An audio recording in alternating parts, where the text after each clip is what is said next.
नमस्कार, मैं हूं आपके साथ इश्तियाक अहमद और आप देख रहे हैं न्यूज़। स्वागत है आपका राजस्थान बुलेटिन में। लेकिन राजस्थान का बुलेटिन शुरू करने से पहले इस वक्त एक बड़ी खबर सामने आ रही है, उससे भी आपको रूबरू करा दे कि वाराणसी से इस वक्त एक बड़ी खबर सामने आ रही है, जहां पर भेलूपुर थाना क्षेत्र में आग से हादसा हो गया। वाराणसी से इस वक्त एक बड़ी खबर सामने आ रही है, जहां पर भेलूपुर थाना क्षेत्र में आग से हादसा हुआ है। वहीं आपको बता दें कि 4 मजदूरों की आग में झुलसकर दर्दनाक मौत हो चुकी है। इस वक्त की बड़ी खबर सामने आ रही है, जहां पर भेलपुर के अशफाक नगर में अग्निकांड हुआ है, जहां पर डीएम ने 4 लोगों की मौत की पुष्टि भी की है। इस वक्त की बड़ी खबर सामने आ रही है, जहां पर भेलपुर के अशफाक नगर में अग्निकांड हुआ और हादसे में सीएम योगी आदित्यनाथ ने भी दुख जताया। वहीं आपको बता दें कि सीएम ने आर्थिक मदद का भी ऐलान किया और वहीं 4-4 लाख रुपए की मदद का ऐलान हुआ है। वहीं आपको बता दें कि इस हादसे पर सीएम योगी आदित्यनाथ ने भी दुख जताया और वहीं आपको बता दें कि सीएम योगी आदित्यनाथ की तरफ से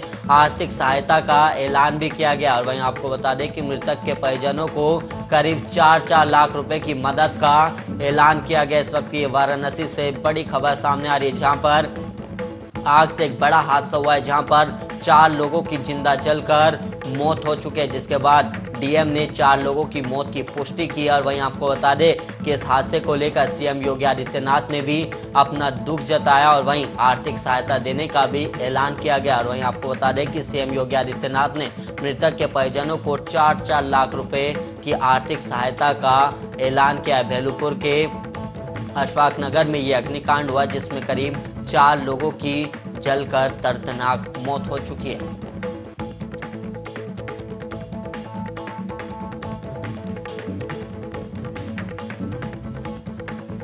वहीं आपको बता दें कि सीएम योगी आदित्यनाथ ने मदद का ऐलान किया। और वहीं आप देख सकते हैं कि भेलूपुर थाना क्षेत्र में आग से हादसा हो गया, जिसके बाद वहां पर अफरा तफरी का माहौल भी मच गया, जिसके बाद भारी बल पुलिस बल भी तैनात है। और वहीं आपको बता दें कि घायलों को, जो लोग घायल हुए उनके लिए एम्बुलेंस को भी बुलाया गया और वहां पर भारी तादाद में लोग इकट्ठा भी हुए। और वहीं आपको बता दें कि डीएम ने इस मौत की पुष्टि भी की है, जिसके बाद ये अग्निकांड हुआ। इसमें करीब 4 लोगों की मौत की पुष्टि हो चुकी है।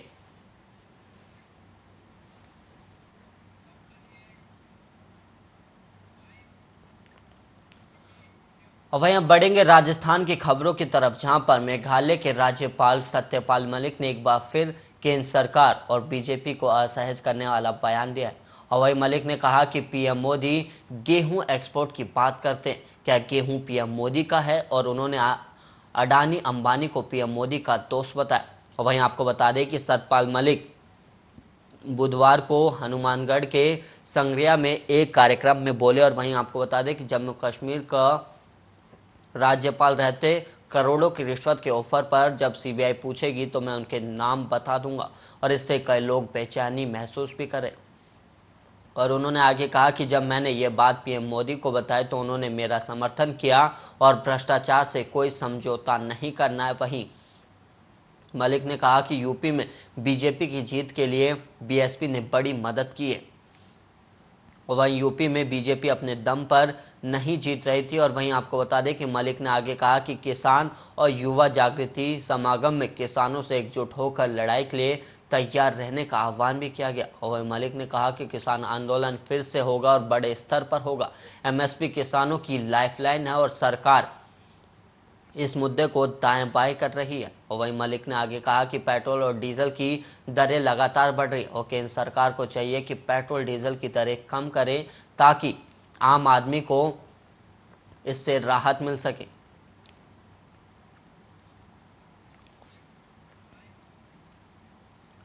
और वहीं करौली में बीजेपी दौरे को लेकर अशोक गहलोत का बड़ा बयान अब सामने आया। वहीं बीजेपी माहौल खराब करने की कोशिश कर रही और वहीं करौली हालातों को काबू में पा लिया गया, लेकिन बीजेपी हिंसा भड़काने का काम करे। और वहीं रामनवमी को अराजकता नहीं फैले इसलिए दिखाई नहीं गई थी। और वहीं आपको बता दें कि सीएम ने आगे कहा कि रामनवमी को रैलियों में सभी धर्मों के लोगों ने फूल बरसाए और बीजेपी संविधान की धज्जियां उड़ा रही और देश में अराजकता का माहौल पैदा कर रही है। और बीजेपी अंबेडकर की बात करती है लेकिन कभी उन्हें स्वीकार नहीं किया। और वहीं सरदार पटेल ने आरएसएस पर बैन लगाया था और देश की जनता को समझने की जरूरत है, नहीं तो आने वाले समय में देश का माहौल खराब होगा। और वहीं गहलोत ने आगे कहा कि आज देश को संविधान के अनुसार चलने की जरूरत है और लेकिन बीजेपी संविधान की धज्जियां उड़ा रही है और केवल दिखावे के लिए अंबेडकर का नाम ले रही है। और बीजेपी, आपको बता दें कि बीजेपी के जयपुर ग्रामीण सांसद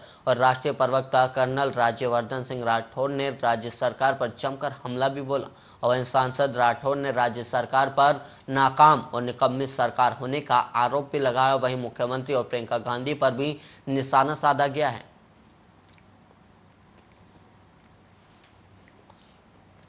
और वहीं एआईएमआईएम प्रमुख और हैदराबाद से सांसद असदुद्दीन ओवैसी एक दिवसीय दौरे पर बुधवार को जयपुर पहुंचे थे। और वहीं ओवैसी की जयपुर यात्रा का सोशल मीडिया पर कथित रूप से एक वीडियो भी वायरल हो रहा है, जिसमें ओवैसी की मौजूदगी में लोग देश विरोधी नारे लगा रहे हैं। और वहीं आपको बता दें कि आर्या न्यूज इस वीडियो की सत्यता की पुष्टि नहीं करता है। और वहीं कहा जा रहा है कि यह वीडियो जयपुर के 22 गोदाम के पास नंदपुरी इलाके का बताया गया। और वीडियो में दिख रहा है कि असदुद्दीन ओवैसी अपनी कार की तरफ जा रहे हैं और लोगों की भारी भीड़ भी जुटी हुई है और इस बीच पाकिस्तान जिंदाबाद के नारे लगे। और वहीं आपको बता दें कि अपने जयपुर दौरे पर ओवैसी ने करौली हिंसा को लेकर गहलोत सरकार को फेल बताया और उन्होंने कहा कि कांग्रेस सरकार की लचर व्यवस्था के कारण दंगा हुआ और मुसलमानों को टारगेट करके हिंसा की गई है और सरकार की पहली जिम्मेदारी होनी चाहिए कि वो लॉ एंड ऑर्डर को कंट्रोल करे। और वहीं एआईएमआईएम प्रमुख ने कहा कि हम उम्मीद कर रहे थे कि मुख्यमंत्री अशोक गहलोत अपने पिछले कार्यकाल की गलतियों से सबक लेंगे और उस वक्त एक वर्ग के प्रमुख ग्रंथ को जलाया गया था जिसमें भी फायरिंग में कई लोग मारे गए थे। और ऐसा लगता है कि गहलोत ने पिछली गलतियों से कोई सबक नहीं सीखा है।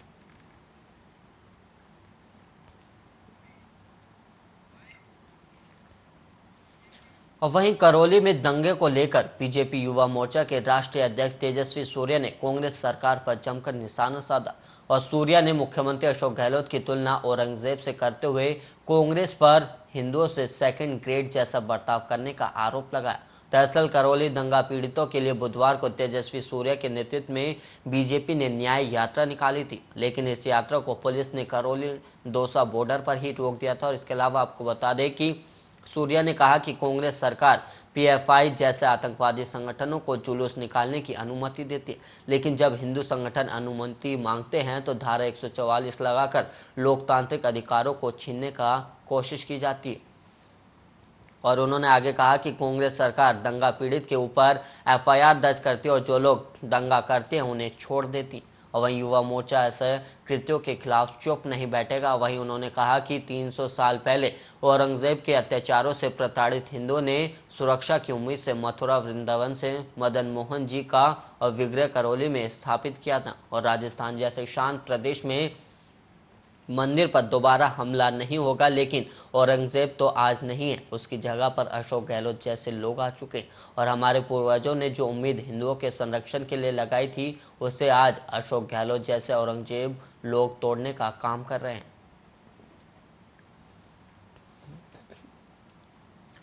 और वहीं प्रदेश में बेरोजगारों के मुद्दों को लेकर बीजेपी ने सरकार पर वादा खिलाफी करने का आरोप लगाया। और वहीं बीजेपी प्रवक्ता और विधायक रामलाल शर्मा ने बेरोजगारों को मिलने वाले भत्ते को लेकर कहा कि सरकार ने बेरोजगारों को भत्ता देने की घोषणा की थी, लेकिन सरकार ने इसमें बहुत सारे बैरिकेड लगा दिए थे। और वहीं आपको बता दें कि इसके चलते बेरोजगार युवाओं को बेरोजगारी भत्ता नहीं मिल पा रहा। और उन्होंने आगे कहा कि विधानसभा चुनाव के दौरान सरकार ने घोषणा की थी कि प्रत्येक बेरोजगार को बेरोजगारी भत्ता दिया जाएगा, लेकिन सरकार ने अब भत्ता देने की एवज में बेरोजगारों से किसी भी सरकारी दफ्तर में 4 घंटे काम करवाने का बैरिकेड्स लगा दिए। जब विधानसभा में बेरोजगारी भत्ते को लेकर आंकड़े पेश किए गए तो करीब 1,80,000 बेरोजगार युवाओं को भत्ता देने की बात सामने आई, लेकिन बैरिकेड्स लगने के बाद केवल 70 से 80,000 लोगों को ही बेरोजगारी भत्ता मिल रहा है। और वहीं रामलाल शर्मा ने सरकार से बेरोजगारी भत्ते के बीच लगाए गए इन बैरिकेड्स को हटाने की सरकार से मांग की है।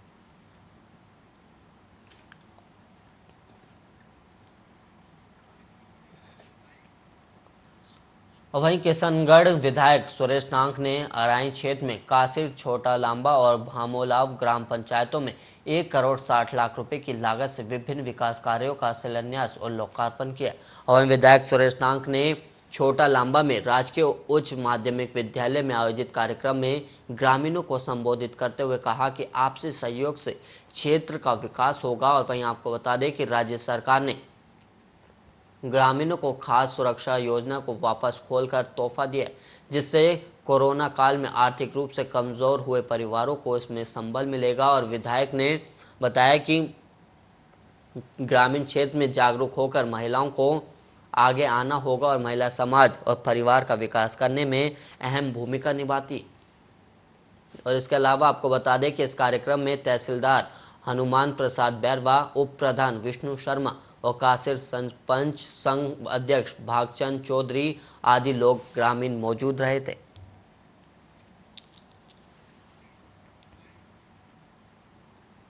और वहीं भारत पाकिस्तान अंतर्राष्ट्रीय सीमा पर स्थित श्रीगंगानगर जिले में सीमा पार पाक से मादक पदार्थों की तस्करी जोरों पर हो रही है। और हाल ही में बीएसएफ पुलिस और सीआईडी की संयुक्त कार्रवाई में पकड़े गए 5 तस्करों ने बड़ा खुलासा किया है। वहीं पूछताछ में सामने आया है कि पिछले 6 महीने में सीमा पार पाकिस्तान से लगभग 35 किलो हेरोइन ड्रोन के जरिए राजस्थान के रास्ते भारत पहुंचाई गई है। और वहीं पाकिस्तानी तस्कर ड्रोन के जरिए तयशुदा समय और जगह पर ड्रग्स को ड्रॉप करते हैं और उसके बाद इस ड्रग्स को स्थानीय तस्कर पंजाब पहुंचाते हैं और इसके एवज में वो भारी रकम वसूल करते हैं। और वहीं आपको बता दें कि सुरक्षा एजेंसियों की जांच में ये भी सामने आया है कि हेरोइन की डिलीवरी करने के एवज में स्थानीय तस्करों को हर बार 1 लाख रुपए की मोटी रकम मिलती है। और ड्रग्स की यह तस्करी अंतर्राष्ट्रीय सीमा क्षेत्र में श्रीगंगानगर जिले से स्थित मजनू, विजेता और बिजनौर पोस्ट इलाके की जा रही है। और वहीं तस्करों से पूछताछ में ये भी सामने आया कि इस खुलासे के बाद की सुरक्षा एजेंसियां और चौकन्नियां हो गई हैं और इसने इस इलाके में अपनी सक्रियता को और भी बढ़ा दिया। और वहीं पूछताछ में और भी सनसनीखेज खुलासे होने की अभी संभावना जताई गई है।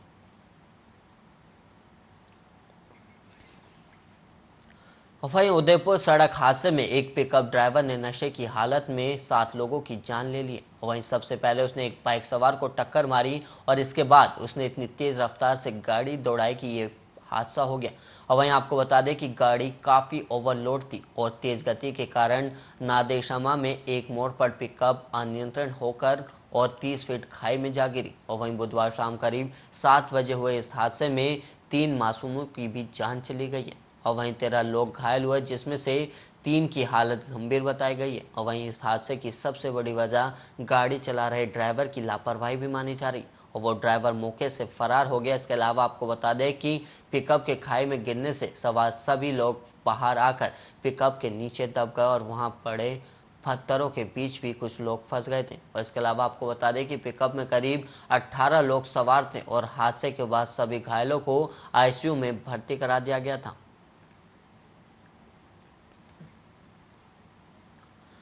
वहीं जयपुर में एक लुटेरी दुल्हन शादी के 2 दिन बाद ही रुपए और जेवरात लेकर फरार हो गई और घर में शादी के बाद रिसेप्शन था और सब कुछ राजी खुशी से चल रहा था और अगले दिन ससुराल वालों को बाजार जाने का कहकर निकली थी और इसके बाद वो नहीं लौटी। और आखिर पीड़ित परिवार कोर्ट पहुंचा और कोर्ट के आदेश पर पुलिस ने मामला दर्ज कर जांच शुरू कर दी।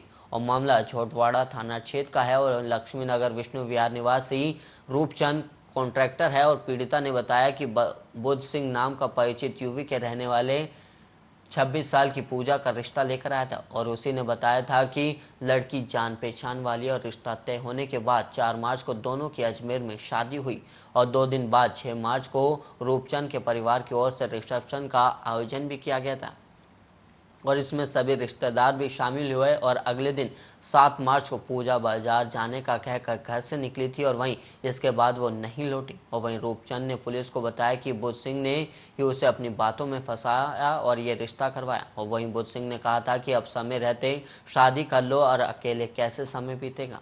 और जब लड़की की बात हुई तो बुद्ध सिंह ने बताया कि पूजा नाम की लड़की को वो जानता है और पूजा से मुलाकात भी करवाई और उसने परिवार से कहा कि पूजा सुशील है और पूरा घर संभाल भी लेगी। और इस पर परिवार मान गया और अजमेर जाकर शादी भी कर ली। और वहीं पीड़ित ने बताया कि रिसेप्शन के बाद रीति रिवाज से गृह प्रवेश भी करवाएगा और सुबह उसने बाजार जाने की इच्छा जाहिर की और शाम को वो बाजार के लिए निकली भी और देर रात तक वो नहीं पहुंची तो रूपचंद उसे ढूंढने के लिए निकल गया और वहीं सफलता नहीं मिली तो पीड़िता का कहना है कि पूजा, बुध सिंह, मुन्ना और जितेंद्र ने मिलकर उसके साथ धोखाधड़ी करी है और झांसा देकर पहले शादी के लिए मनाया और फिर फर्जी शादी करवाई।